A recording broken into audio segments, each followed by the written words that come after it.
Tommy Beck, and you're listening to today's Boondoggle. This is Mark Metcalf, and you are listening to today's Boondoggle with Bailey on Domain Cleveland Radio. You are listening to today's Boondoggle with Bailey on Domain Cleveland Radio. Yes, Kato Kaelin listens to this all the time. Welcome to today's Boondoggle. Now, here's your host.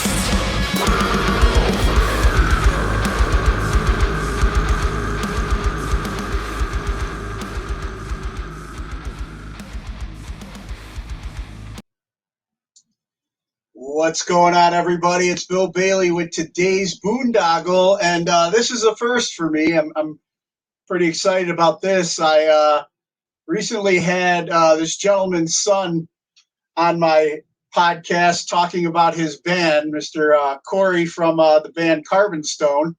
And as we were talking, he mentioned being a military brat and was sharing some cool stories about his dad. So I was like, hey, let's get him on the podcast. So I get Corey's dad on, Major John Holbert. How you doing, Major? Pretty good. Pretty excited about this. I'll be interested to see how the flow goes with the questions and the stories. Yeah. No, this is this will be good. I try and keep things simple. Usually I have like a set questions that I ask veterans on, kind of like a timeline thing, and then we kind of get into more of the stories along the way. But usually when I have somebody on for the first time, I like to ask, what did you originally want to be when you grew up? I wanted to be out in the woods, like a forest ranger or a naturalist working, with animals and plants and things like that. So that kind of lent itself into my being an infantryman later on when I was in the military and everything. But doing stuff outdoors is what I wanted to do. Nice. And then, like, when was it that you got the calling to serve your country? Well, I was born and raised in San Diego, so that is more or less a military town, although it's Navy. A lot of people ask me, wait a minute, you're from San Diego? How did you end up in the Army? But there was always a drive to be a leader, to kind of learn what was, what we needed to do, and then to be able to teach that to other people. So that leadership, that quest to be a leader, to be in charge, to know what the right thing is to do, and then to, get a mission and implement that. That was from a very young age that I experienced that, and I was able to fulfill that early on in my high school career with junior ROTC that we had in the high school that I was there in San Diego, or in El Cajon, outside of San Diego. Gotcha. Then so as you were in high school, though, I mean, you mentioned wanting to be a leader, but kind of what led to the Army for you? Well, I guess it was because of the Army ROTC that I was in. I think that, and I didn't really gain the appreciation until, way later in my schooling and everything like that, the appreciation for the leadership that goes with being in the Army, where it's more person to person type leadership for especially for officers rather than systems. Air Force, you got your aircraft, and Navy, you've got your ship and everything. But when you're in the Army, you've got your M16 and your rucksack and your boots, and that's the extent of it. And then you've got your people, of course, that that you're going to be leading and accomplishing whatever the task is to do. So, and I guess it was the Army ROTC. My first 2 years, it was the California Cadet Corps, which was a holdover from World War II. I think in those days, they had everybody going through some kind of military experience in high school. And then that waned. Of course, this was 1965, so it was 20 years after the end of World War II.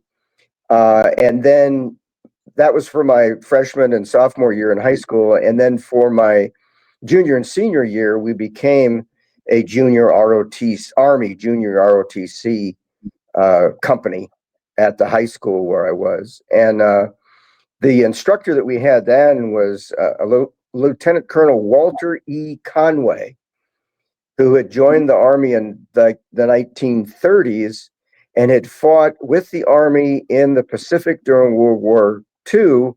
And then I think he was a company commander in World War II in Korea, or in the Pacific. And then he was in Korea. He was a battalion commander when he was in Korea. So I think that role modeling of the Army officer that I had, it was that inspired me, that kind of led me along that path, that's what I wanted to do. So I think it was a combination of probably the high school ROTC being Army, and then those other leaders that I had met along the way. Now, Colonel Stidham was with the California Cadet Corps, but he was a Marine. He was a Marine colonel. And then Colonel Conway was the last 2 years. But Colonel Conway really, I think he shaped me a lot more in leadership. Maybe I was a little older, a little more mature, I guess, because I was a junior and senior in high school.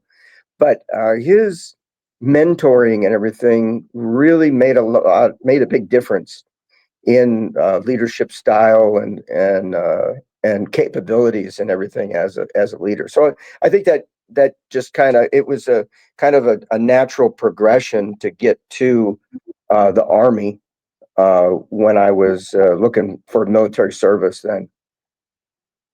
Gotcha. Yeah. So this was, you had sent me your information beforehand. This was that United States Military Academy prep school that you were involved in? I didn't have I didn't have the best grades in high school to be able to go directly into the military academies. It's highly competitive. It's probably even more competitive now than it was then when I was trying. So I didn't make it into the military academy. So I was going to go into the Army and go to officer candidate school. And again, here, Colonel Conway, with his guidance and everything, said, well, they're not going to look at you for OCS, officer candidate school, unless you've got a 2-year degree. So I said, okay. So I went to, they called it junior college in those days. I'm sure it's probably community college nowadays. Junior college, and I got an associate's degree in architecture. My dad had been was a carpenter, and I'd had architectural drafting in high school. I took 2 semesters of that, so I had kind of a smattering. So architecture kind of made sense, and the course of instruction was partially in the science realm: chemistry, physics, trigonometry, geometry, and then also history and English and those types of things to get an associate's degree. So then I joined the Army, and this was 1972. I joined the Army, and during basic training, for whatever reason, I can't really specifically remember, but the basic training company commander wanted to talk to those recruits that were going through basic training who were interested in furthering their education and career in the Army. And he himself, Captain Jerry Fox, was a 1965 graduate from the military academy. And he was the company commander that I had in the basic training company that I went to at Fort Ord.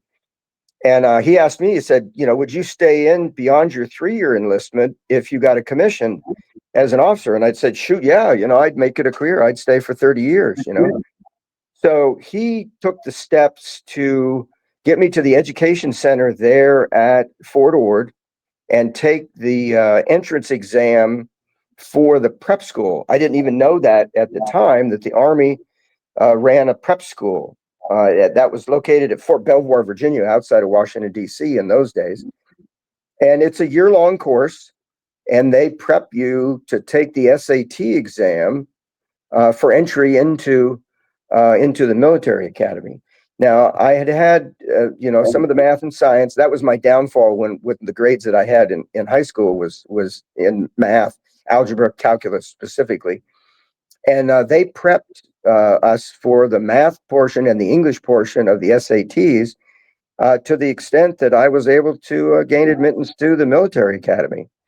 So I went into West Point the summer of 1973, and that was the summer that anybody I graduated from high school with, they were graduating from their 4 years there at West Point. So I was 4 years behind my contemporaries as far as college and then getting a commission and everything. But it all worked out, and I ended up initially when I went to the military academy, I wanted to be an armor officer.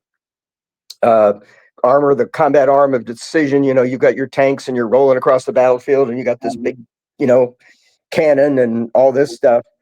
But then when we went through our summer training, the second summer that I was there, we had infantry training. They called it Infantry Week. And I really got off on doing that. You had your map and your compass, and you were out in the woods, foot mounted out in the woods, building your hooch to stay overnight out in the woods and all this stuff and everything. And it was really exactly what I wanted to be doing. Kind of forest ranger wants. Correct, exactly. Gets me back out into the woods like I wanted to do and everything. So I was able to be successful there as far as my classes, and I was high enough in my class with my class rank that I was able to choose the 82nd Airborne Division. I was able to choose infantry. You choose your branch first, and then you choose your post about 3 or 4 months later. And I was able to choose the 82nd Airborne Division, where that was my enlistment option when I joined in 1972. Was to go to Fort Bragg and be in the 82nd. So then I was able to go back as an officer, as an infantry officer, back to the 82nd, and was well on my way. Just really absolutely loved it. Working with soldiers, a small unit like that. I had a platoon. I had 3 different platoons when I was there at Fort Bragg. I had a rifle platoon, a mortar platoon, and then a TOW, which is tube-launched, optically tracked, wire-guided missile, anti-tank missile, basically, that were mounted on Jeeps. So I had 3 platoons while I was there at Fort Bragg, and just had an absolute blast just being a platoon leader. So, going back to growing up in San Diego, and then leaving high school and going into this world, what were some of what was the transition or what were some of the oddest things you experienced coming from the San Diego life to the Army life? Well, I think I was prepared. I was prepared as far as the military aspect of it went. Saluting, standing at attention, marching, working with with weaponry and shooting and all of that. I think the leadership aspect of it was kind of funny. A funny story. When I went to this was before I went to West Point, and I just come out of basic training, and I went to Fort Benning then for jump school, which was a 3-week course. I was assigned down to Fort Benning probably for about a month, but 3 weeks of that was for training and everything. Well, I'd had my 4 years of high school ROTC. That allowed me to come on active duty as a PFC, an E3. So instead of starting off as an E1 private, I was 2 pay or 3 pay grades up as an E3. So there was one weekend where, and this was in May of 1972, we were going to be, and I don't know what it would have been. I don't know if it was, I don't think it was Memorial Day because we were the first part. Anyway, we were going to have off for the weekend. and they were looking for, or the chain of command had to be specified for the weekend because everybody was taken off. But because of the organization that we had there had to be a chain of command. In other words, an acting company commander, an acting executive officer, acting platoon leader, and everything. So I went to the first sergeant as this little PFC, brand new in the Army.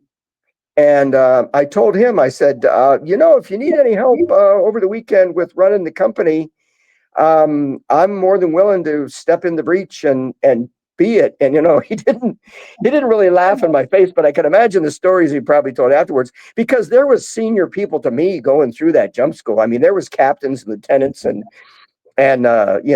non-commissioned officers and everything. And here's this little old PFC saying, hey, I'll take charge. I'll be the company commander while everybody else is gone. No problem. No problem at all. So, it was learning how the chain of command works and that type of thing. You don't just step into the breach and take charge, because there's, people that outrank you and everything. But I don't know, everything was a new experience and I was really enjoying it, absolutely enjoying it. I went through jump school. And a lot of people say, "Oh my God, I don't know, I couldn't jump out of an airplane. That's too scary.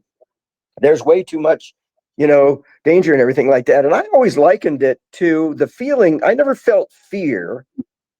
I likened it to like when you're a little kid, and in the backyard there's a shed, that's about maybe 6 feet, maybe 6 or 8 feet off the ground, and you get up on the roof of that shed, and you jump off. And into the grass or whatever you jump into or whatever, and it's that thrill, that feeling of that thrill of doing that, jumping off that thing. And that's how it always was with every jump that I made and everything during the whole time that I was in the military and everything. This was just a way to get from wherever we were in an airplane and to the battlefield.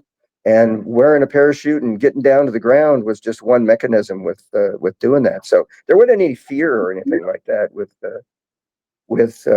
doing it and everything. But it was a challenge and another challenge that was presented, and I was able to do well with that. Nice. And then during your time in, where would you say was like your favorite place you got to serve at? I think that would be Germany. Although the leadership challenges there were a lot more difficult, mainly because of the politics. The 3rd Infantry Division in 1983 was going to be the most modern division that the U.S. Army fielded. We were going to have the Bradley fighting vehicle for the infantry guys, infantry and the Cav people. We were going to have the M1 Abrams tank for the armor folks.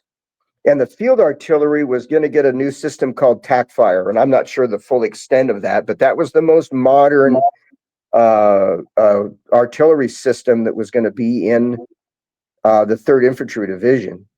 And I can remember when I was in the 82nd, I was there, as a lieutenant for three plus years.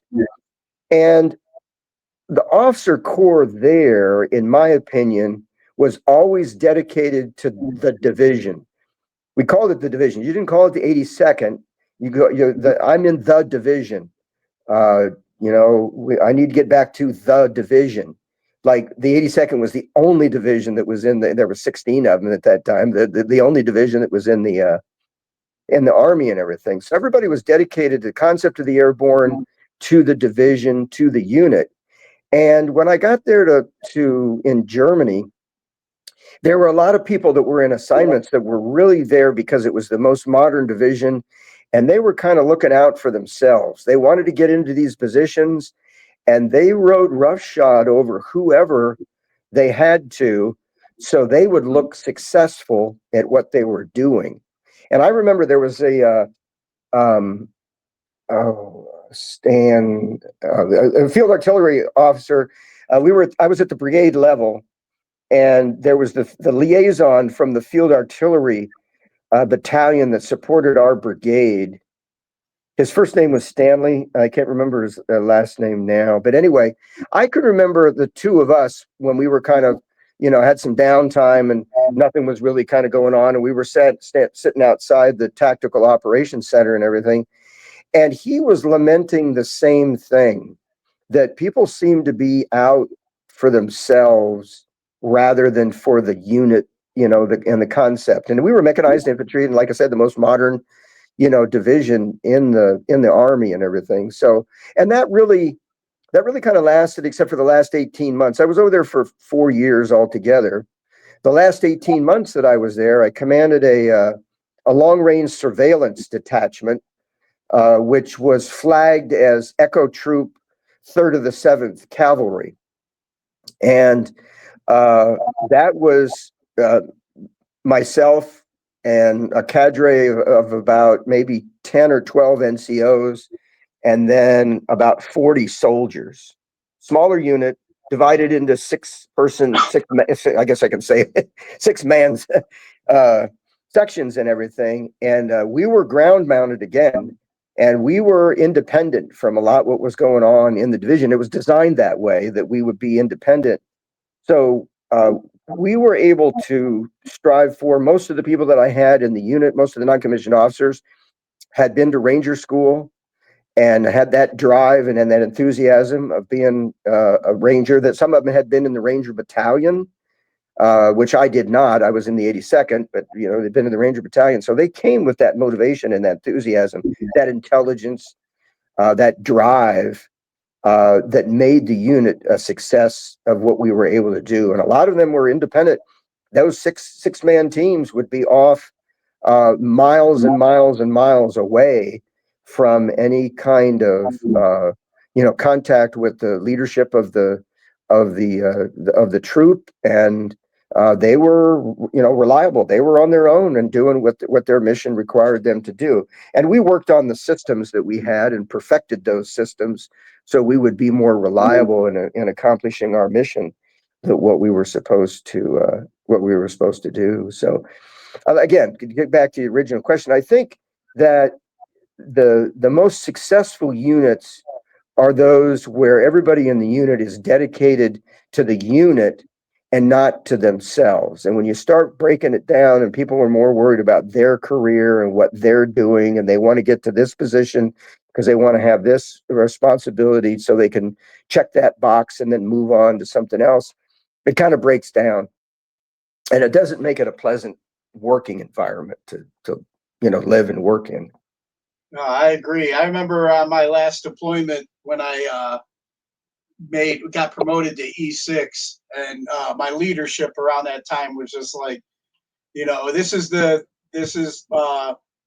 it's mission, men, me now. You come last. Yeah. The mission comes first. Your men, are taken care of, and then you come last. Yeah. In that leadership position, and I'll always remember that. Mm-hmm. Now, what is something that you'll always carry with you from your time in? I'm thinking, well, when I was at Fort Bragg, they had the jobs that I had, especially when the latter period of time when I was there at Fort Bragg, they would have the parachute schedule posted for the week, and units would be assigned to do airborne drops, Monday through Friday, basically. And I went to my boss. I was working in the S1 shop at brigade headquarters, and I went to my boss and I said, "Sir, hey, there's a jump this afternoon. I don't really have anything on the calendar. I got all my work done, etc. Is it okay if I go and jump with XYZ unit, whichever one it was?"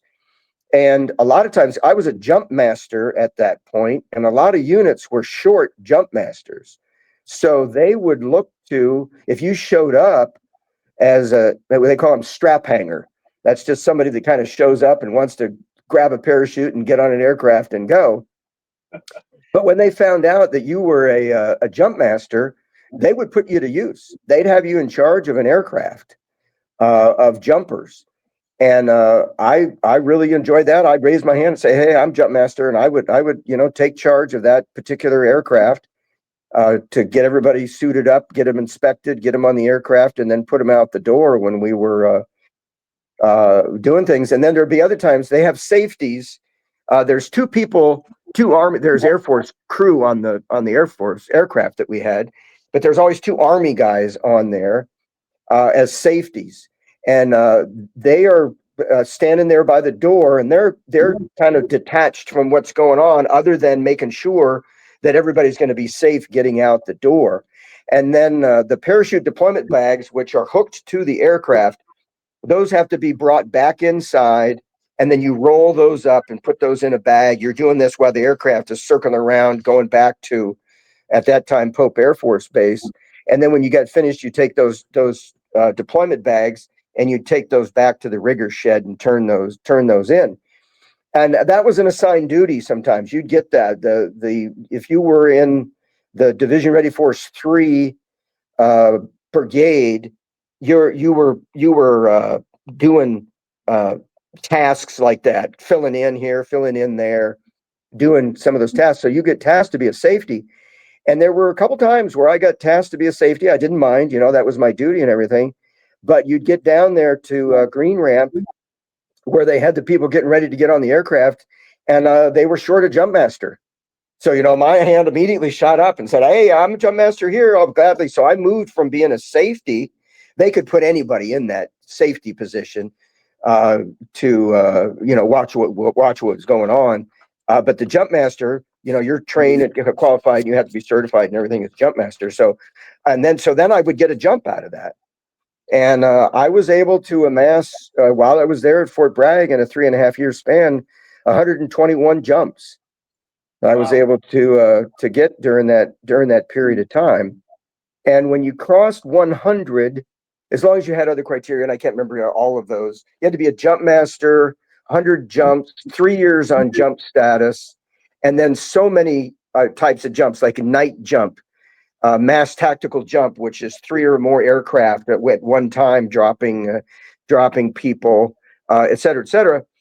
You could apply to become what they call an All-American, which is the nickname for the 82nd Airborne Division, All-American Centurion, with your 100 jumps. So I still have that lapel pin that I wear on my sport coat or my suit for those All-American Centurion wings that I got, and that was in 1980. I earned those, and then recently, I'm gonna jump ahead there, I guess, but I'll jump way ahead. Recently, my son, who's in the Army National Guard in Florida, last year approached me and asked if I would like to go jump with his. I thought he was going to talk about his unit. And before he could finish the sentence, I said, "Sign me up. I'll do it. 73 years old, jumping out of an airplane with my son, who's 30 something. quite the experience, But anyway, Yeah. so I went down there to Florida with him. It's a separate unit called the Phantom Airborne Brigade. But I was able to take with me a picture of my dad in his uniform from the 11th Airborne Division, where he was in World War II in Japan after the war. And I had pinned to that picture those All-American Centurion wings, and then my class crest from my class at the military academy. And I pinned those to the picture, and then I folded up that picture and I put that in my pocket, so I was able to jump with it. So my dad and my Centurion wings jumped with me when I was down there in Florida. So I think that's probably the military aspect of it. The most rewarding position that I was in by far was the 2 years that I was a tactical officer at West Point. I had charted my course all the way from when I was a yearling, which we commonly call sophomore year, but yearlings, they call them there at West Point, that I wanted to return to West Point at some time during my active duty career to be a tactical officer. And the tactical officer is assigned to the company, and you're responsible to teach and advise and coach TAC, the cadets in that company. You're responsible for counseling them once a semester, all the cadets in the company once a semester, keeping track of where they are, and what they want to do while they're as a cadet, when they get to be their first class year, what they want to do when they graduate, et cetera, et cetera. So you're very intimately involved with those cadets that are in your company. And I was able to chart my course to do that, and got back there to West Point. That's what got me to graduate school. I did graduate school at Villanova University, and then got back there to West Point. And that by far was the best leadership experience, because I was doing nothing but teaching 24/7.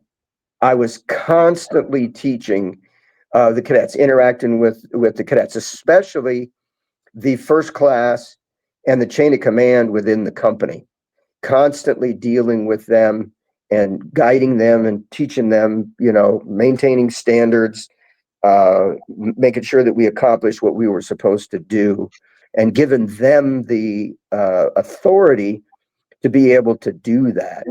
And it was their responsibility.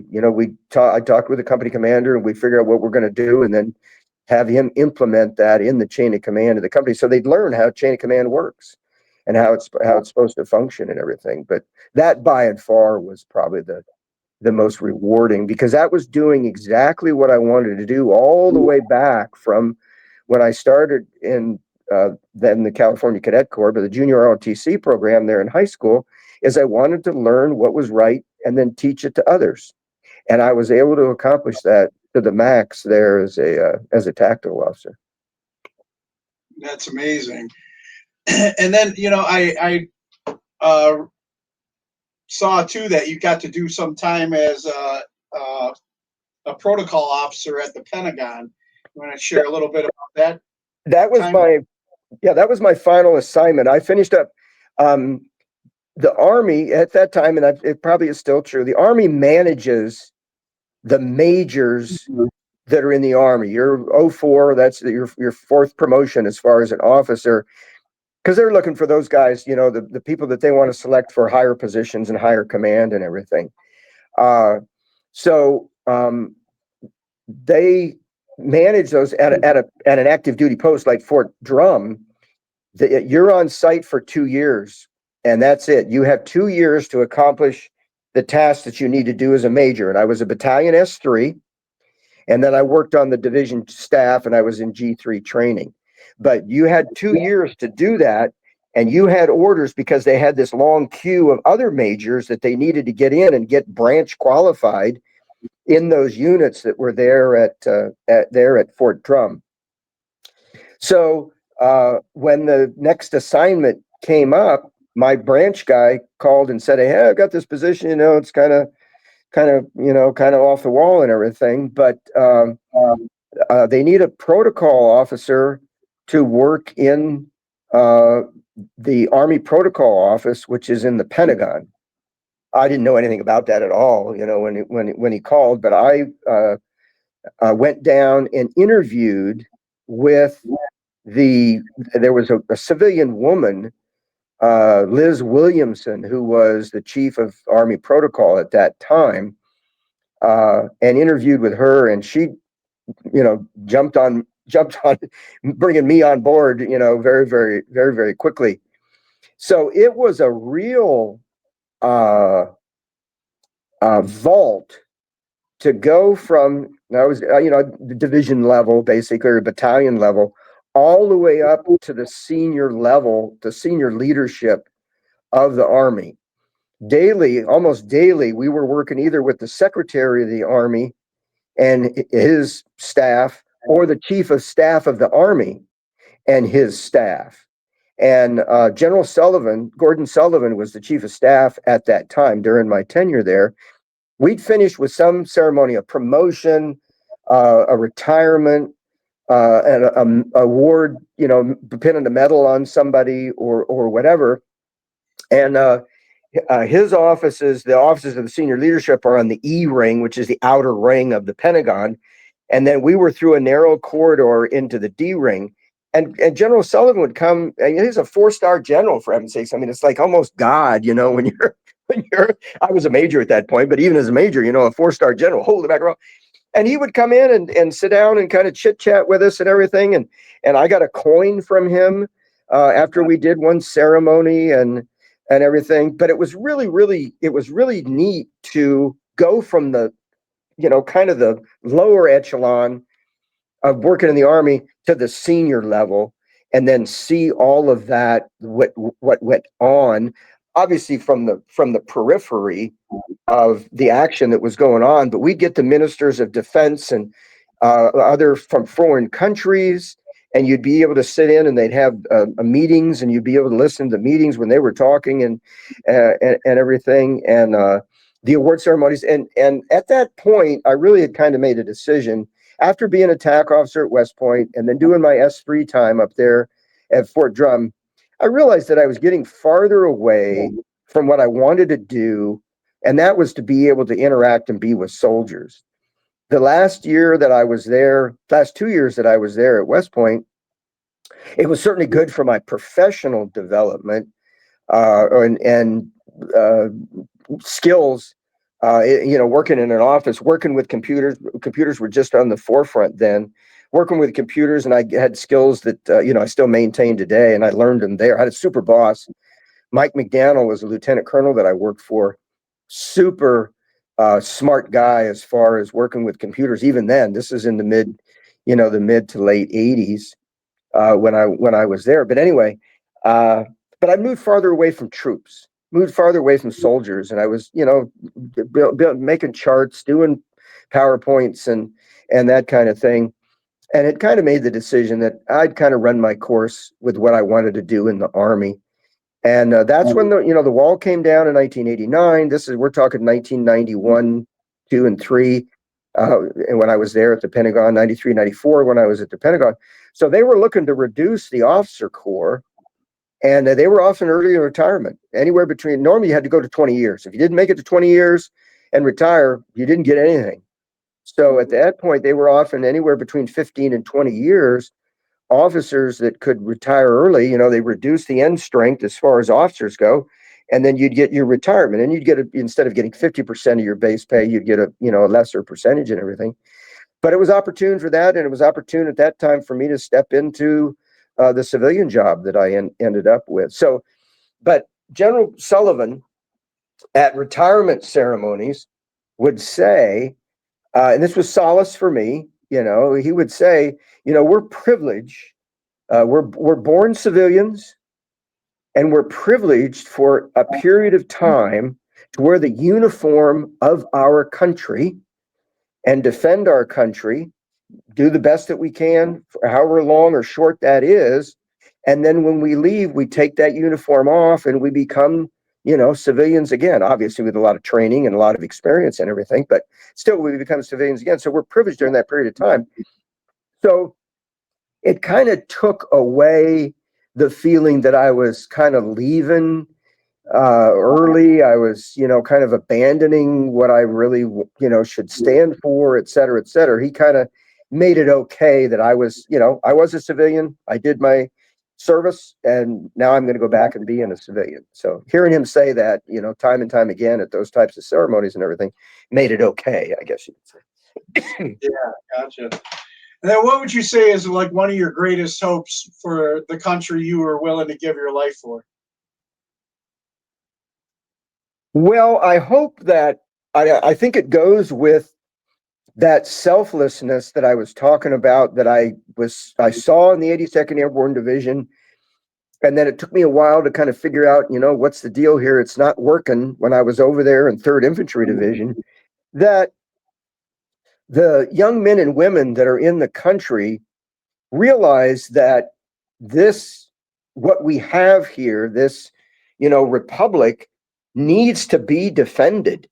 We need to be strong. We need to be viewed as strong in the world, that people are not going to want to mess with us, and that we are the beacon of freedom around the world. And we need to maintain that so other, young people coming up will say, yes, I'm not going to make it a career. And I don't think everybody should go into it with, thinking I'm going to be, like I said early on, 30 years, but that they want to stand up. They want to raise their hand they want to come forth and they want to say, yes, I will do what it takes to defend my country, and I'll work with whatever that is. There's huge benefit for everything concerned with people doing that. You know, it gets the inner city kid out of the inner city, linked up with some kid that comes from a farm in Iowa or a ranch in Texas. People of different ethnicities, different accents, different views of life, and you get thrown into a unit where you learn to work and deal with and be with people of all kinds of different from you, and see how successful it can be and how much fun it can be in trying to accomplish that. So I would want the youth to have a love of country enough to where it comes to their time, you know, that 18, 19, 20-year-old span.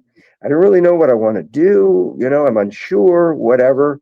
And I think they ought to even make it universal. You know, I'm not saying necessarily bring back the draft, but they need to make it universal where everybody does at least 2 years and maybe 4, you know, to do that. And I think we'd have a populace that was really more homogenous rather than segregated into different, you know, cliques and clans. And, you know, you get used to working with all kinds of different people. And even the one,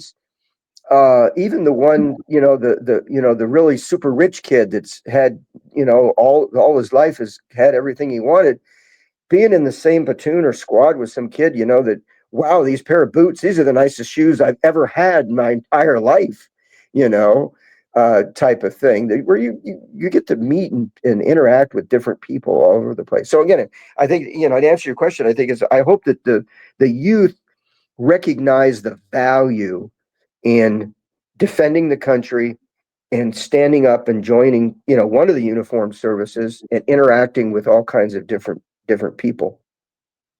Yeah, I agree. It's awesome. What now? Another thing that's been big, you know, the past several years and still today is the stigma of PTSD. What do you feel we could do to break that stigma?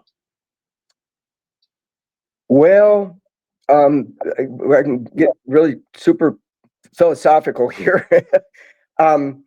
I think, obviously, I don't think PTSD is a new concept. I think since Roman times, with the little guy that was carrying the spear that was on the leading edge of a phalanx and seeing his fellow Roman soldier standing next to him, getting a spear, you know, through the throat or the eye or some horrible thing, and all the carnage, and then, you know, being unleashed to wave a spear and go chop and hack, you know, the enemy that you were fighting. You know, that I'm sure caused some kind of trauma for that individual. Now, we, you know, obviously we had the Civil War, where there was a lot here in the United States, you know, for the United States military, the Civil War, a lot of carnage and everything. World War I in the trenches, you know, and I think that's when we first came up with the term shell shock. Yeah, and, you know, that they were, you know, beyond, you know, capability to kind of even reason and everything, because they're, you know, they're just ringing in their ears and all kinds of stuff. And then with World War II, with the length of World War II, we came up, you know, we had the idea of battle fatigue. So those I don't think it's a new, you know, we've kind of identified what it is. But, you know, we need to make sure that we have the support systems that are available before, you know, people are thrown into the breach.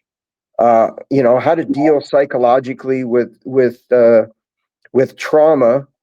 You know, and I think for me, there's a big, huge religious aspect to the whole thing. that it's not just you on this planet, but there is a, for those that, that believe in everything, that there is a force out there that I can commune with and talk with and resolve these things that are bouncing around in my head. Now, certainly the structure needs to be there. That's why we have the chaplaincy in the military, for people to be able to go talk to somebody about how rough this was and how traumatic it was. But we also we need to have within the Veterans Administration, for people that once they get out of the military, the requisite psychological awareness and an infrastructure set up where people could go and talk and meet and be able to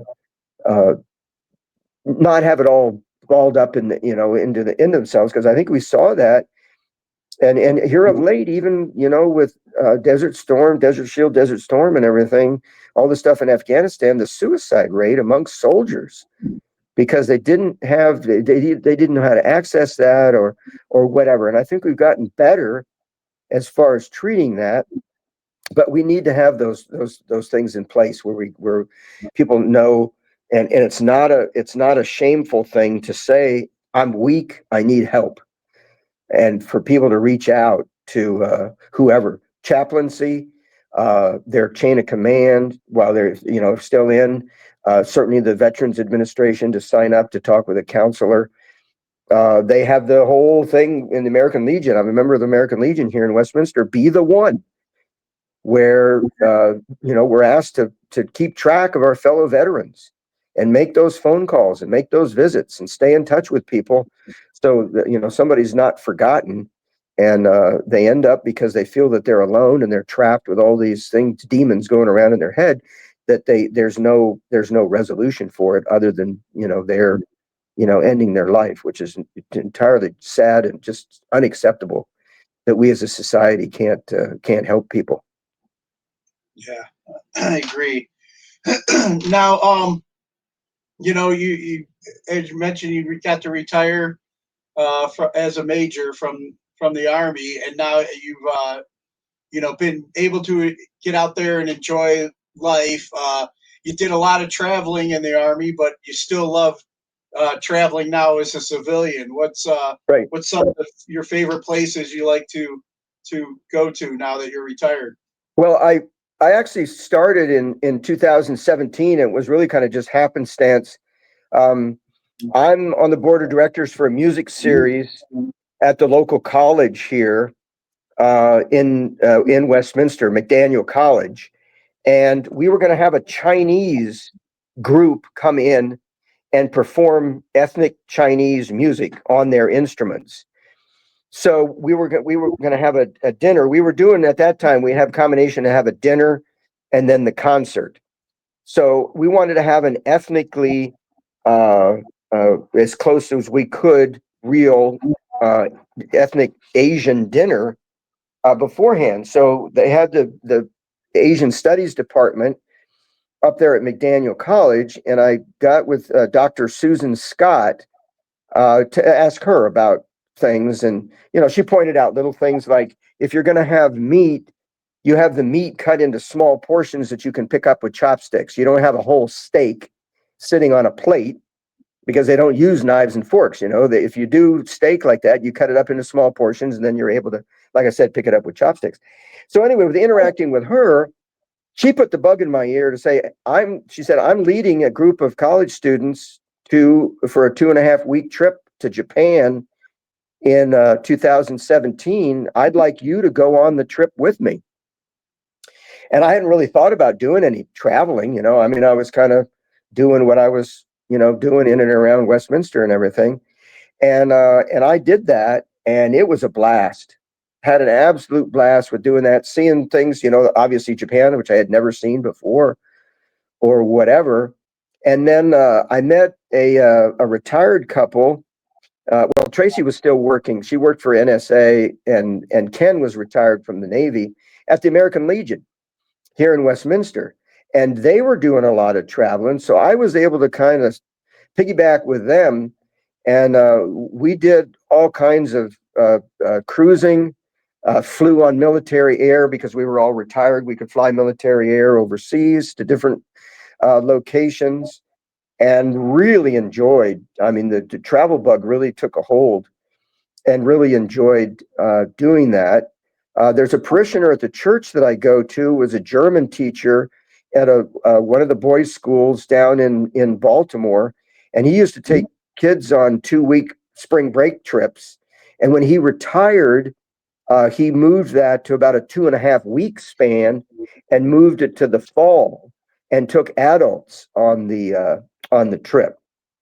So I started going with him, and I've done 7 of those so far, of those 2-week trips, starting in 2018, to go over there to Germany. And that was fun because the fall trips, especially, we rent a van. We're in a van and have to, and I, rather than using GPS on the phone, I get one of the ADAC road map books and follow the map like I used to do when I was over there in Germany, with my driver and I having to go to a certain location and everything. And here's the map, or leading a convoy to wherever. So that was a blast. And then I did some cruising with Ken and Tracy. We did it around the world cruise, starting in January of 2020, before COVID was even on the horizon. We departed from Rome in January of 2020 and made it all the way till March the 13th in Sydney, Australia. And that's when they had to shut everything down, because COVID was just going around the world and everything. So we had to make our way back home and all of that. But and then continued to travel. Ken passed away in 2020 due to COVID. He was infirmed with some lung issues when he was young, even. And COVID, of course, took its toll with him. But Tracy and I continued to travel, and we'll do that into the future. So I think that the Germany trips, both the fall trip, which is southern Germany, and then the winter trip, I've done 4 of the fall trips and 3 of the winter trips to the Christmas marts in central Germany, basically, rather than southern Germany, but central Germany. Those areas of Germany are really nice areas to go to, tons and tons of sights to see and everything. So I think going back over there to Germany really has been a real plus. Now, I was going to ask you, and you mentioned it already, that cruise, like when you were out there and as COVID was starting up, like how did they handle that? You said you were over in Australia then, and is that when they were like starting to shut everything down? Did you get? I remember like reading or watching the news, and everybody on cruise ships was like quarantined on cruise ships. Did you get quarantined out there? I remember the initial kind of like news broadcasts that we were getting. We had Sky News and CNN and MSNBC on the ship, on the the TV channels on the ship. And I remember on one of those channels, I don't know which one it was, showing, and this was probably in February, I guess, showing the people in Milan, because they were going to shut Milan down like on a weekend. And this was like a Thursday, and it showed people running through the train station in Milan to get the train to get out of there to go wherever. And we were kind of, this is interesting. And of course, we're on the cruise ship and we're doing all the activities, that we did. By that time, we were in the South Pacific, and we did New Zealand. We did all 4 of our stops in New Zealand, from Auckland up in the north, 2 stops along the coast, and then Wellington in the south. And then we made our way. We had to sail, I think it was a 2-day sail to Hobart, which is that island, or Tasmania, which in the city is Hobart, which is a state off the coast of Australia. And we were all lined up to get our to go do our tours. We signed up for different tours. They give you a big circle with a number on it. That's the number of your tour. Somebody with a paddle with that number on it, and they lead you off the ship. You get on the buses and you go do whatever your tour was. And literally, like 10 minutes before we were supposed to disembark and go do that, the captain came across the microphone on the ship and says, there's been 5 cases of COVID reported in Hobart. I'm not allowing anybody off the ship. If people get off the ship, you can't come back on the ship. You're stuck, to stay here, but you're not coming back on the ship. So we actually did get off the ship. We had to go through customs.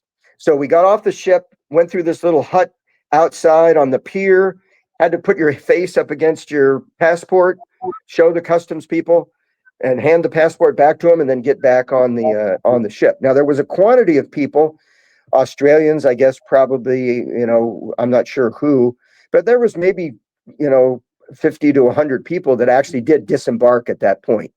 They said, okay, we'll make our way to wherever. So we packed up. Our next stop was going to be Sydney, and it was going to be an overnight in Sydney. So we knew we were going to be there for 2 days. We had made plans to link up with some people that we met on a previous cruise, and they were going to take us out to where they lived, out in the vineyard country outside of Sydney and everything. And we were restricted. We could not get off the ship. And of course, they were putting plans together to figure out what we were going to do. And they gave us a huge resupply when we were there in Sydney, food and water and bottled water and all kinds of things. And Tom and Cindy actually came. The pier had multiple levels, or the cruise terminal had multiple levels.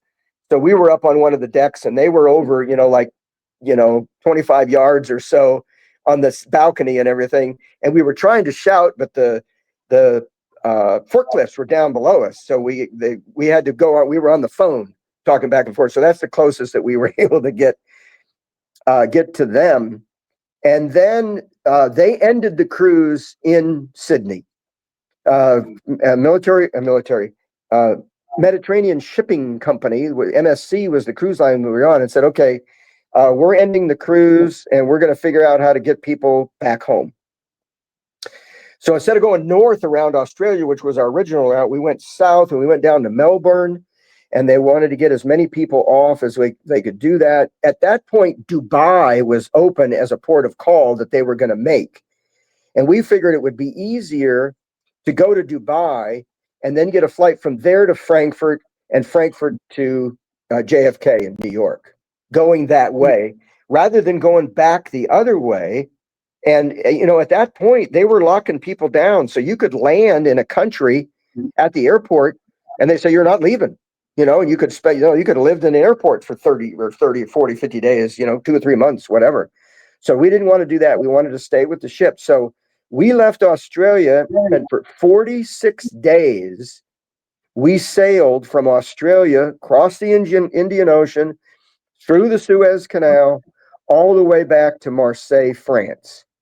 But we kept saying the whole time that we were on the ship, we are the luckiest people on the planet, because we had no COVID on the ship, and we were the MSC's credit, there was no degradation in service, entertainment, food, menu, beverages, the whole bit. It was the only thing that was different is we weren't pulling into ports and getting off and exploring different parts of the world.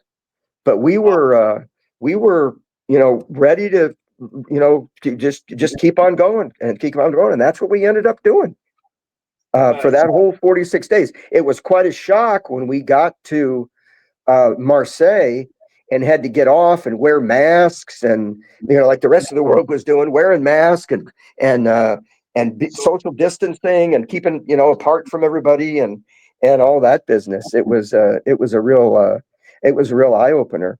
And when we were in Sydney, I don't know if you remember or not, but there was a prince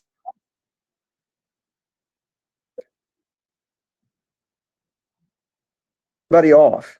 They said, okay, get off the ship here in Sydney and go do whatever you were going to do. But they actually had COVID on that ship. And those people then left and were there in Australia or went home to other parts of the world.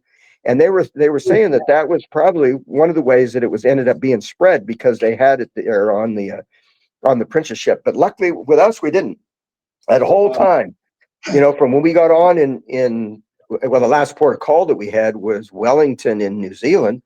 Getting on there in Wellington, back on the ship in Wellington, all the way through to Marseille and everything, no COVID at all, no sickness or anything like that at all. So we lucked out. Yeah, I'd say. Now, going back to like how we got it introduced, talking about your son and his band. Yeah. He was sharing some stories on some of the shows that you've made it out to and stuff. How was like, supporting your son and his musical adventures? That's been it's been interesting because he's been. Now I didn't go on this latest one they did. It was they went down to New Orleans and then they were all over the place down south, here in the Mid Atlantic area and up to Connecticut and everything like that. I didn't make any of those shows because it was they were just all over the place. But it's been a real experience to travel to these venues and then see him and his wife Crystal. They work together up there on the stage and everything, and seeing them doing this is something that he's wanted to do since he was a pup. He wanted to play in a band, and by sheer force he's been able to do that, to keep this thing going all this time and just enjoy the daylights out of it. And that's rewarding for any parent to be able to see that with their children, that they're doing what they're passionate about, they're good at it, and they're out there doing what they want to do. Now he certainly is responsible in the other areas, as far as maintaining a household and doing all those things that he needs to do as a parent and as a husband and everything. But to have that passion and drive to be able to create the music that they do, it's really outstanding to be able to to see them and watch them and see how they do. Yeah. Now I forget if he. I don't remember if he mentioned. Did you make it at Incarceration Festival? Yes, I did. As a matter of fact, I brought his son, my grandson. He and I drove all the way out there to Incarceration out there in Midvale, I think it is, Midvale, Ohio. The trek, and it was an experience because grandson was asking, is Ohio different than where we live and everything? And I said, well, I think we'll probably see it's going to be a little flatter and everything, but we'll see when we get out there. And it was, the terrain was a little bit different and everything, but it was an experience for him to get out of the state and see different things. But then, you go there and there's 20 or 30,000 people standing there in front of the stage, and he's up there on stage with Spineshank and everything, and singing with the people from the band that he knew when he was younger, that I mentioned to some of my friends. Oh my God, I remember them, when I was younger, and all that kind of stuff. So that was really cool. That's probably been the kind of the culmination for me as far as going to a band gig where he's part of, and see him up on the stage up there to be able to perform in such a fashion as that. Yeah, that's pretty awesome. And that was where like Shawshank was filmed. Yeah. The movie Shawshank Redemption. Did you get a chance to kind of check out the grounds and everything while you were there? No, you could see there was one. I don't know what the building was, probably the headquarters building or whatever, and you could see on there like visitor center and entry and exit and everything. But we were tied to what they were doing, so we didn't get a chance to do that. But yeah, a great big huge stone building, like you remember from seeing in the Shawshank Redemption and everything. So it was pretty cool. That was very well organized. I have to give them credit. It was very well organized for us to get in and out of there, get to the stage where they were, see them perform, and all that. So that was a really well run festival. Yeah, my friend Dan Jansen's like one of the original founders of that festival there. Uh-huh. He has teamed up with Danny Wimmer Presents, who does festivals all across the country. Right. And it's definitely, you know, it's definitely, like you said, very well run. And what I love about the Danny Wimmer team is very patriotic. They have like some of their festivals have been around like in May for Armed Forces Day and stuff like that on those weekends, and they'll have a moment where they'll have like a color guard come out and somebody will sing or play the national anthem, and you know they always give discounts to military members and stuff. So I'm very grateful and supportive of that team and that organization there. Yeah. You know, a lot of veterans actually work as stagehands and stuff for that organization as well.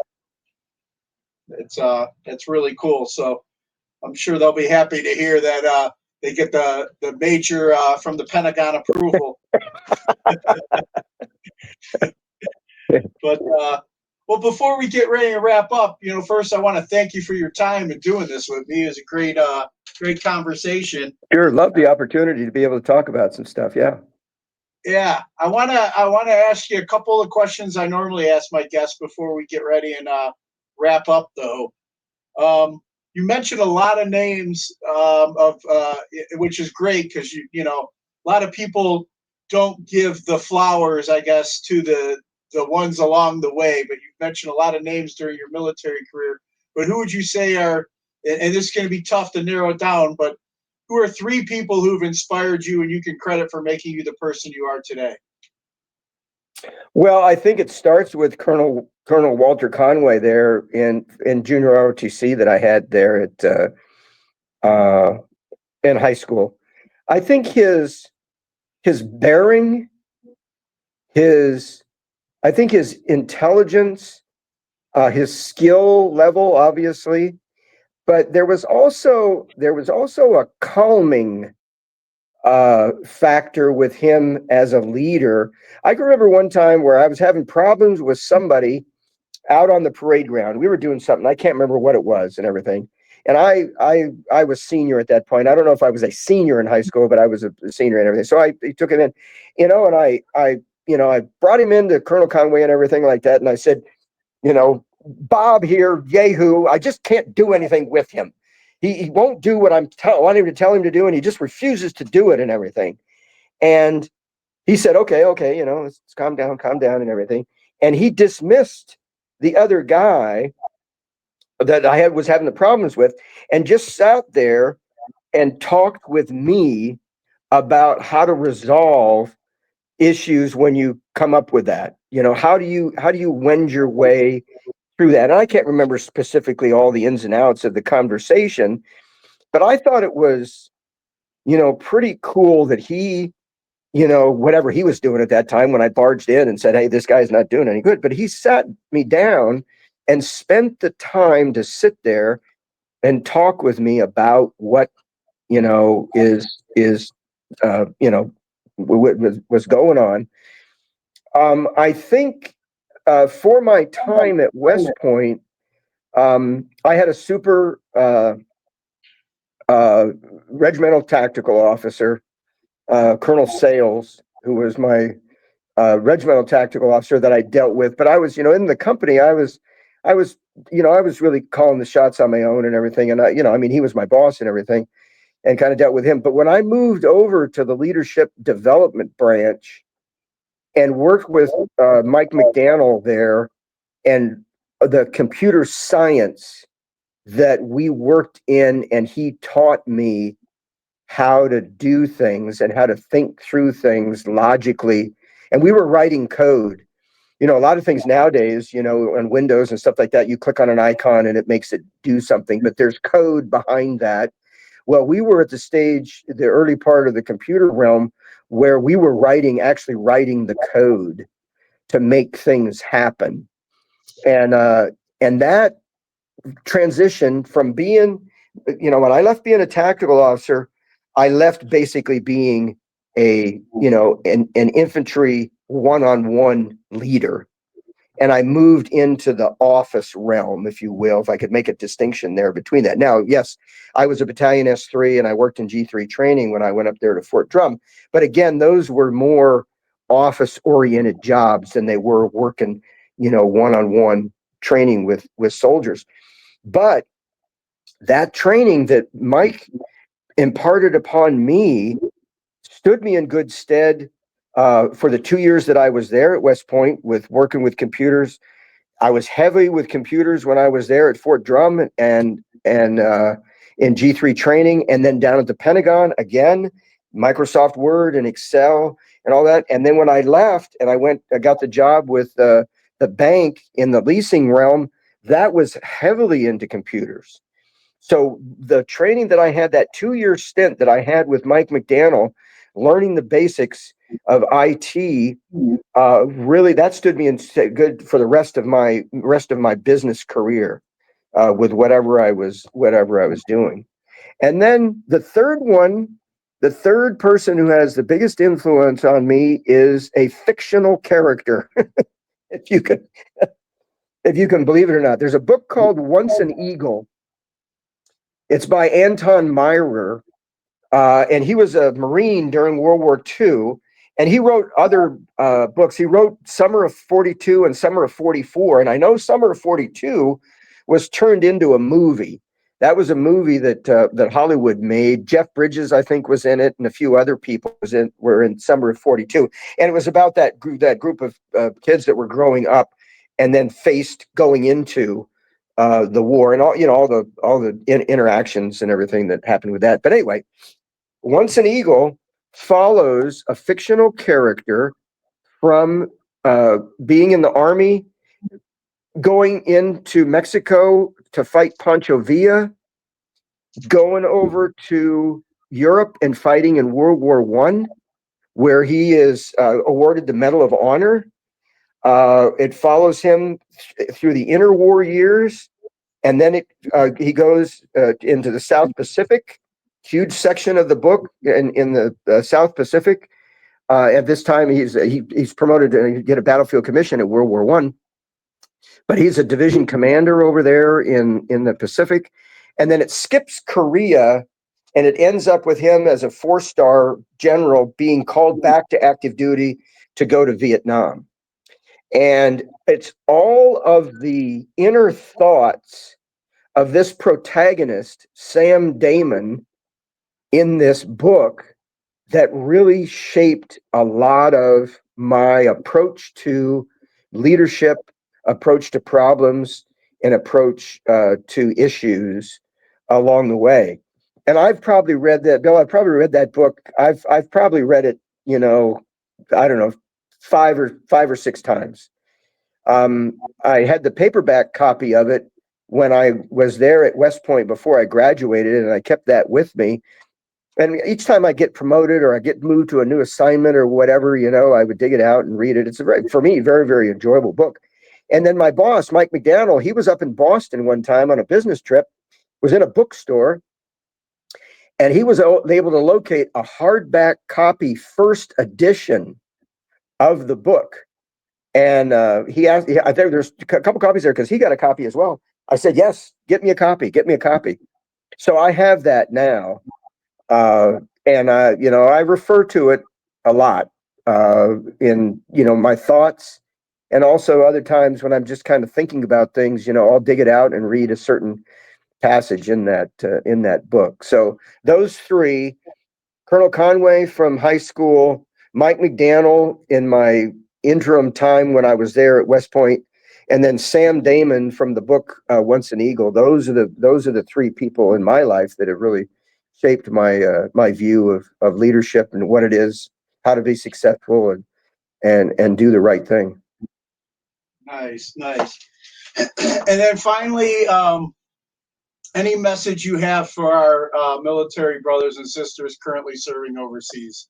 Boy, fight the fight.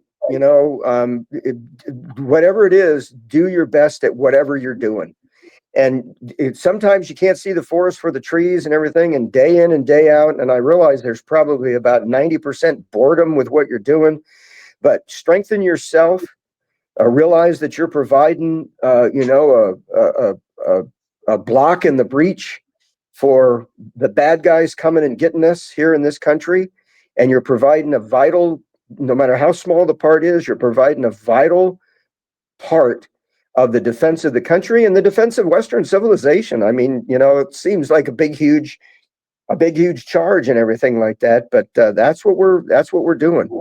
We're preserving the social constructs of Western civilization, and the United States of America is leading that way, and our military is the tip of the spear to do that, to make sure that we're preserved, our country's preserved, our freedoms are preserved.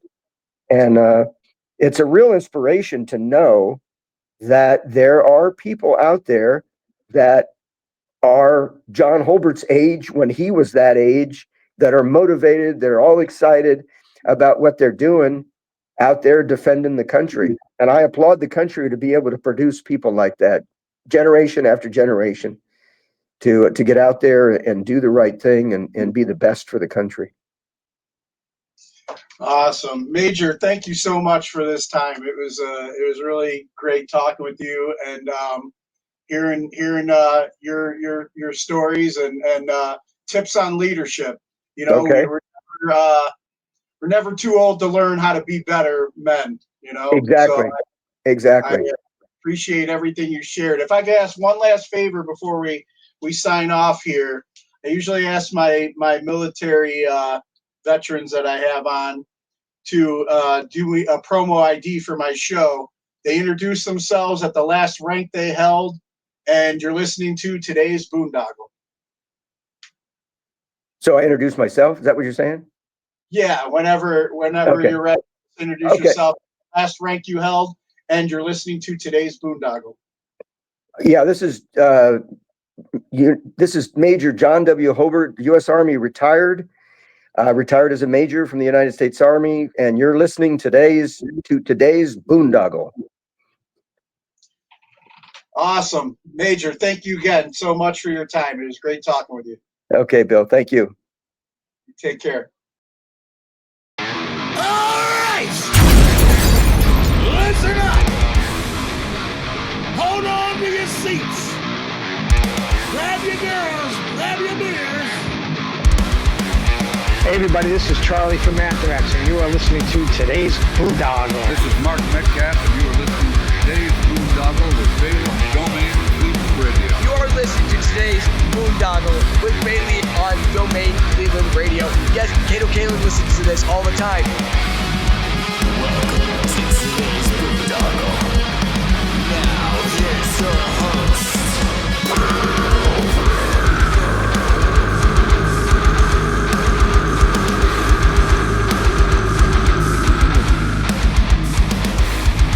I am Monty Heath, so one Heath, and you are listening to today's Boondoggle. Hey, what's up? It's John from Skillet, and you are listening to today's Boondoggle on Domain Cleveland Radio. Fasten your seatbelts.